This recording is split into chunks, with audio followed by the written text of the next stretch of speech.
Yo, what's going on, guys? KrispyFlakes here. So the first day of the NBA playoffs is officially behind us. We now go into day 2. But let's go ahead and talk about some of those first games we already witnessed, guys, because I find it so funny out there. Now, I will say, myself, yes, I admit when I was wrong. When it comes to Orlando Magic, that team played one hell of a ball game. Now, am I going to go out there and say that DJ Augustin is going to go out and be the next superstar point guard at this age in this era? No, but he did have one really hell of a good game one out there, man. But I do think it's funny because I found the NBA to be very wishy-washy, where one day to the next, things change dramatically, guys. Like, as right now, yes, we got the Nets fans walking around, the Spurs fans, the Magic fans just saying, like, we told you guys so. You guys wrote us off, man. Like, we're going to the NBA Finals playoffs.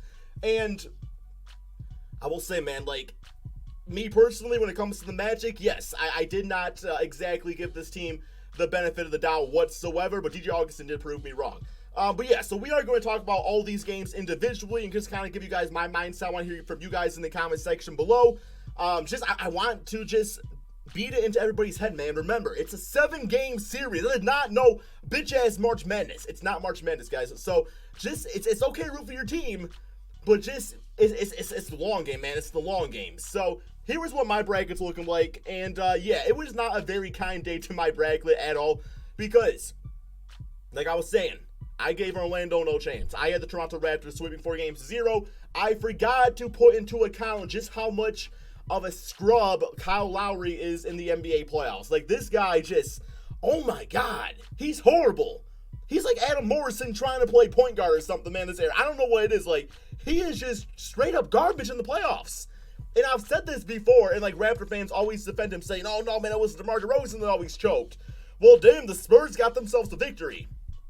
So I don't know, maybe the Raptors traded the wrong guy. Can you guys imagine DeMar DeRozan and Kawhi Leonard? Although, Kyle Lowry for Kawhi, that would have never actually worked out. And then, of course, we look up here. I did have Philadelphia beating Brooklyn 4-1. Now, I was so surprised just how damn, like, stiff and just how unchemistry-esque the Philadelphia 76ers looked, and the Brooklyn Nets, they looked fantastic, man. So good for them. Of course, Golden State, did beat the Los Angeles Clippers. I have them going 4-1. So we're still on pace for that. And then I had the Denver Nuggets beating the Spurs 4-2. Although I know me personally, like, I'm not totally surprised that the Spurs beat the Denver Nuggets in Game 1. Just because, you got the veteran leadership out there. You got Greg Popovich. And it was the Denver Nuggets, like, this squad's first playoff game. So, I mean, in a sense where they did not make playoffs last year, where they don't have a ton of experience on the roster. So, I mean, that does not totally surprise me, though. But, like I said, man, it definitely is the long game. So, we are going to go ahead and talk about each of these games individually.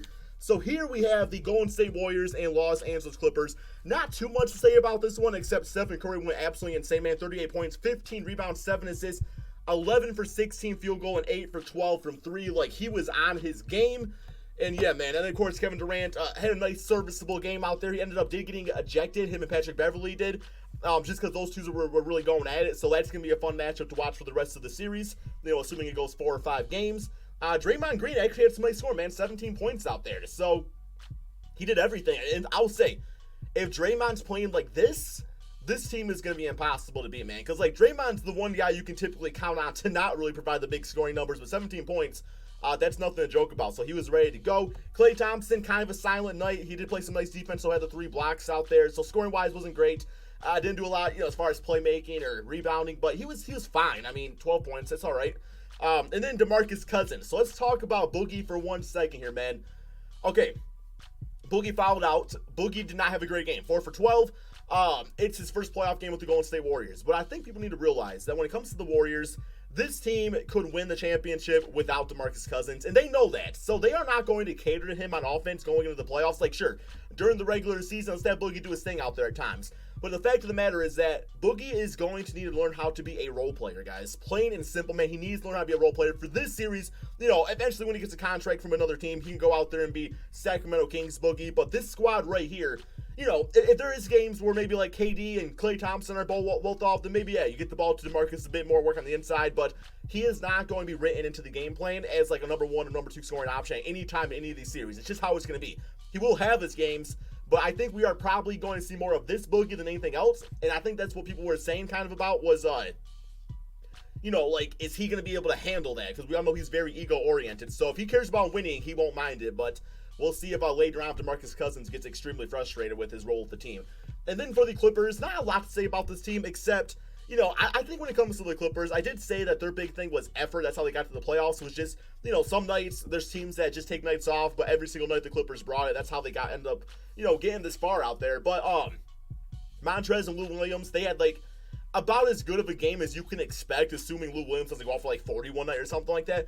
But, I mean, this team played great offensively. The defense was a little suspicious out there. I mean, Patrick Beverley, I know you're a scrappy guy and everything like that, and it's fun to watch, but just got to work on staying a bit more composed out there, I would say.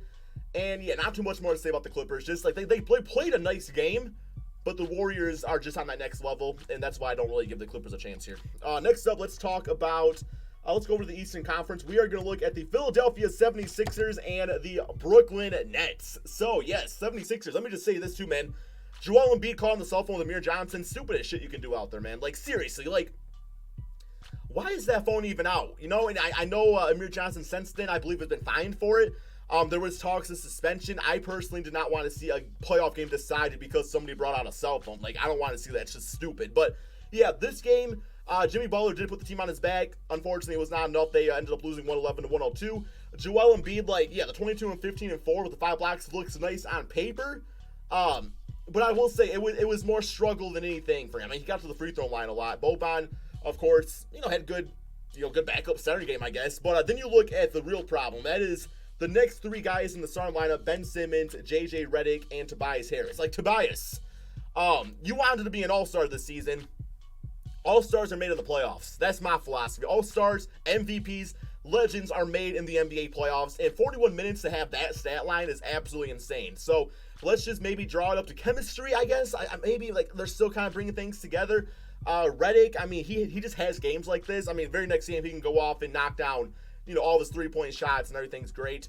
But Ben Simmons, what I'm seeing with Ben Simmons is he's not getting to the lane enough. He's just not. He's not driving like he should be. He's being a bit too passive out there for the most part, and that lack of a three-point shot is what is preventing him from getting to the lane, guys, because, teams know he's not going to shoot. So, I don't know, man. Ben Simmons got to figure something out. So, and, of course, looking at the Nets over here, I mean, D'Angelo Russell did shoot a lot, 10 for 25, not the greatest shooting percentage, but, the fact is he brought the scoring numbers, so 26 points for him. And then one of my favorite players, Caris LeVert, guys. Absolutely love Caris LeVert. So happy he's healthy again because this is the type of player he was before his major injury. And, yeah, he was unstoppable last night. Spencer Dinwiddie, what he does out there. And really just a nice overall team effort. He got the double-double for Ed Davis, one of the best rebounding centers in the entire league. Joe Harris didn't really shoot a lot, but he did knock down the shots that he took. So that kind of negates what J.J. Redick did. Of course, both the three-point sharpshooters of each team. So yeah, I was man impressed with the squad out there. So good for them. I mean, not much more to say. They just outplayed the 76ers. So now, do I think the Nets are going to win the series? I still think it's going to be Philadelphia. I know Nets fans don't want to hear that, and I'm sure you're not going to like that in the comment section and stuff, but I just still feel that way. I do think the 76ers will figure things out here. So yeah, that's kind of what we're on with that one. We got the Nets at 43%, 41% for the 76ers. So what are we looking at turnover-wise? Is it going to show turnovers? I mean, turnovers were pretty even. The fouls were even. So it just kind of came down to some of those bigger shots the Nets made. Okay, next, let's talk the Toronto Raptors and the Orlando Magic. Let's just go check out this stat line over here, man, by Kyle Lowry. 34 minutes, bottom of the list, 0 points. 0 for 7 field goal percentage, man, from your starting point guard. And then meanwhile, yeah, 7 rebounds, 8 assists. It's all fine and dandy. I get that. That's okay. But you got Fred VanVleet up here. And it just has me wonder, man, what if this team would have traded Kyle Lowry and just gave Fred VanVleet the starting role from the beginning? How much better they have been? Kawhi Leonard playing himself a nice game. Pascal Siakam still looking like the most improved player in the entire league. I don't know. And then, like I said, a big part of it, too, was DJ Augustin just kind of going off with the 25.6 assists here. Because you look at the rest of the team, 48, decent game, I guess. Not the greatest shooting percentages. It was really DJ Augustin being the hero of the team. Also, Michael Carter-Williams. I mean, this guy coming off the bench, and we all thought he was a wash in the NBA, but no, Michael Carter-Williams is doing his thing out there, man. So I was very happy for him, at least. But yeah, so not too much more to say about this, except the Magic, they did get one away from the Toronto Raptors. Big part of it was because of DJ and because of the lack of Kyle Lowry, man. So Final game we're going to look at, of course, is the Denver Nuggets and the San Antonio Spurs. As far as this one goes, like I was saying earlier, it does not surprise me that the Nuggets were able to, the Spurs were able to sneak one away from the Nuggets out here. Just because of the playoff experience differential. Derek White played himself one hell of a game.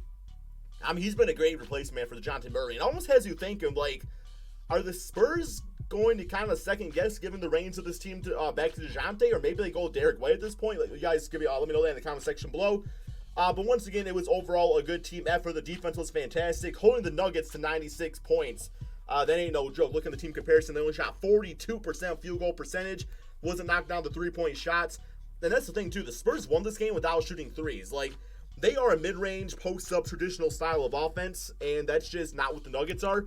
But really, the big thing here was offensively shutting down Jokic. Like, yeah, 14 rebounds, 14 assists, that's nice, but he is like their beacon of consistency on offense. If he's not playing good, the rest of the team really doesn't always stand that much of a chance. Like Jamal Murray, yeah, the 17 points is nice, played some nice defense, but he was kind of chucking up there. So this team definitely has to look to operate the ball, get it into Jokic a bit more, and I think they'll be fine going forward.